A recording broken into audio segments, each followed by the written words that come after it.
Hi everyone! Ayan po, nagagawa na naman po si Divera ng kaulaman sa tanghalian.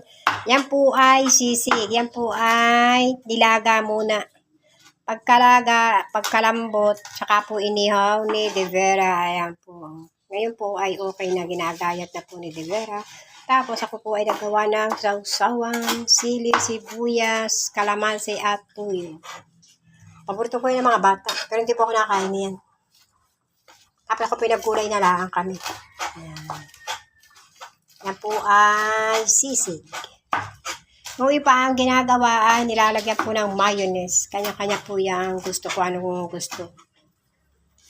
Ginagawa kasi ni Jimmy ay nilalagyan siya ng mayonnaise. Kasi po yung po na may pantinda. Ito po yung pansarili. Ayan. Nakagwantes po yan si Divera kasi yan po yung allergy. Allergy po yan sa mga anik-anik. Ayan po ang aking sausaw. Ayan. Yan po mga partner.